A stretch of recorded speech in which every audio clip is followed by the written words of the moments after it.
Hey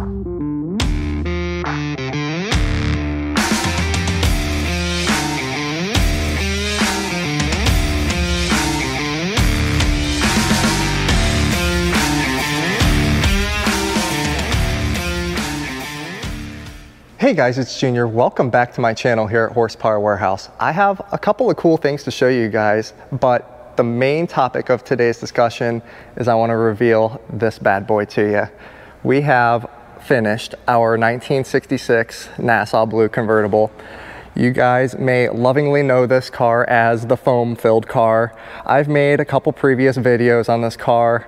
Probably the most recognizable of which are when we actually did the body off on this car, and we took roughly 5 of those garbage bins full of foam out of the car. It was just packed everywhere. But here it is. This car came out just absolutely fantastic, as one would expect from, you know, me and my people. I'm just so proud. So before I get into showing you guys this car, let me thank the people that have helped me. Steve Keach built the engine. Applied Coating Technologies does all my powder coat. Mainly Upholstery did the top and the seats. Of course, my crew has helped me along. Thank you to Sean, thank you to Ivana, thank you to Xander. This car, it takes an entire team. Josh did the paint on this one. Man, thank you, Josh. If you happen to watch this, you're the man. In fact, all my painters take such pride in their work that each one, I glow when I walk around it. Look at this car. And if you think it pops here under these fluorescents, you can't even imagine it in the sunlight. I did a quick walk around with my phone just to kind of show it as I was loading it up to take it to the upholsterer. And man, this car just absolutely pops in the sun. It looks really, really fantastic. So let me show you guys the interior. This is a Daytona blue interior. So if you're not part of the Corvette clan yet, Daytona blue in Corvette world reads as really, really dark blue. So this is so dark that you might not be able to even tell that it's not black, but it is in fact a Daytona blue car. This is side pipes with knockoffs. We did the radial tires on it. He didn't want to go bias ply, wants it to ride nice. We also did some really subtle, I'm not going to call them modifications, more like additions on this car, and it's kind of par for the course on what we do on a lot of our restorations. This one received the powder coated chassis, the stainless brake and fuel lines. There's something like 40 plus deviations that I do on most of my cars just to make them nicer. Stainless line calipers and on and on and on. Let me go ahead and crack this hood for you guys real quick. Let's take a peek what's going on under here. So you will notice it is dressed as a 300 horse. We do have power brakes, power steering, Borgeson, vintage air. So it's dressed as a 300 horse. I know you guys aren't going to tell on me. This engine makes a little bit more than 300. We did not want to sacrifice idleability or drivability. We also didn't want it to get hot going stop and go traffic. Also keeping in mind that we do have a condenser in front of that radiator now, which is a heat exchanger, so it's just adding more heat. So we didn't want to go too aggressive on the engine package to where the guy couldn't enjoy it with his family. So that's exactly what we did, is we kept this thing just an enjoyable sports car. That's exactly what I love to build. I'll build you whatever you want. If you want to go really aggressive and hardcore, I can do that for you. I'm just going to make you understand, you know, there's a give and a take, I guess is the best way to say it, with when you go to build these cars. And if you go over aggressive, you may find that you don't enjoy the final package as much unless you're just trying to race it. So man, this thing looks fantastic. Thank you to the crew. I do hope I have the chance to do some outside roller shots of me driving around in this thing before I deliver it to the customer, or he comes and picks it up for it to leave me. It hurts, but man, super proud of that one.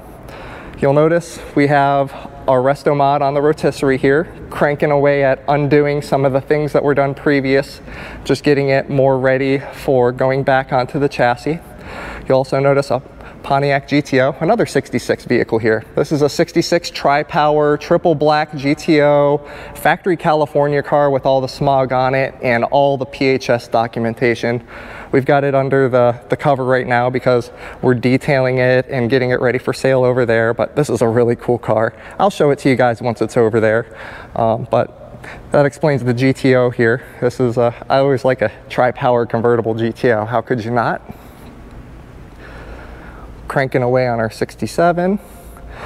A lot of people ask me, when you're going to build a resto mod, what is really important? What are we keeping? You know, when you go to buy a donor, well, this is the chassis that is going on this car.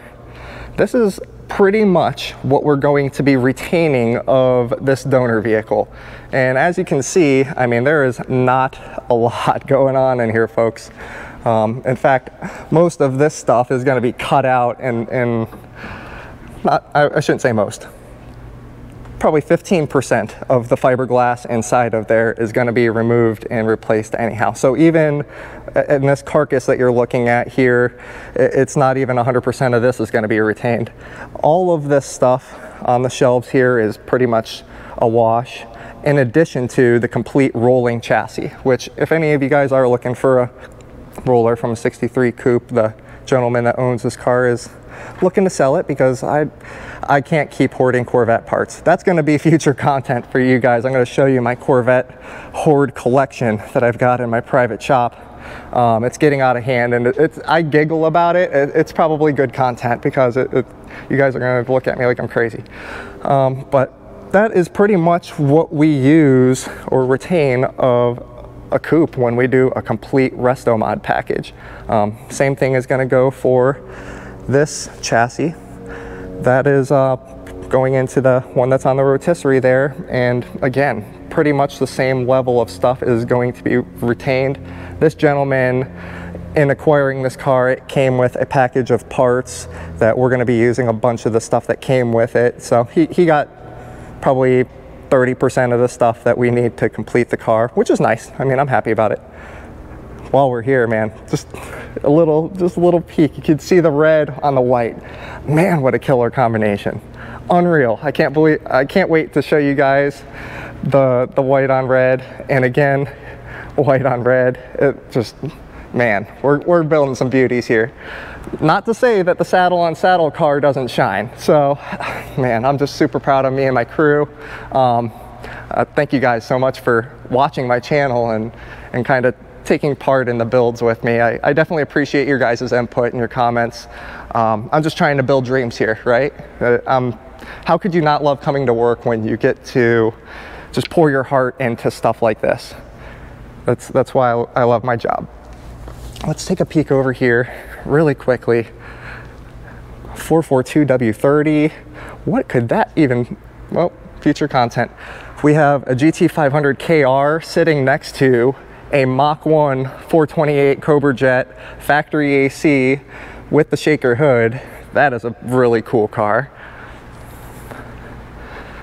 Man, I would love to drive that one. Z06. Really good value right now for if you want to get into that performance level of car. I highly recommend looking into those if you want to get sporty. BMW Z8. I saw the James Bond movie and I've been in love with these ever since. I am a little bit of a closet BMW fan. If you guys that know me personally have known I've owned a few BMWs. So yeah, that's something that I don't advertise and put out there. This is another car that I think is extremely cool. The G8 GXP. These cars take mods extremely well. You guys know me, I like to modify everything that I have almost immediately. These cars are a really fantastic cruiser when you put a supercharger and a full exhaust package on. I mean, it's happy to take you fast and all of your passengers. That thing is incredible, sitting low, sitting proper. DeLorean, right? And not only a DeLorean, but it's the 81. This is the most desirable because it does have the fuel door. I believe this was one of the first 300 cars have the fuel door. Otherwise, you actually have to pop the hood to put gas in it. Also, This is desirable because it is a 5-speed.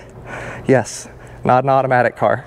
These cars are not known for doing time travel speeds very easily, so it's definitely beneficial to have the 5-speed. You can see he's got the stringers here because people like to bang themselves right in the corner. By people, I mean me. It's hit me in the head several times as I've worked on these cars over the years. It's really domed me to where I have like PTSD about working on the inside of these when I go around them. So nonetheless, super, super cool car. But anyhow, I appreciate you guys for joining me. Next time, I might bring you to my race car shop behind my house, just to show you again my Corvette parts hoard. I'd like to show you the couple projects I got going on back there. I'm super proud of my own stuff too, but I can't neglect this. This is first and foremost, right? I know it's what you guys want to see, so I'm happy to oblige. Thank you so much for joining me, and until next time, take care.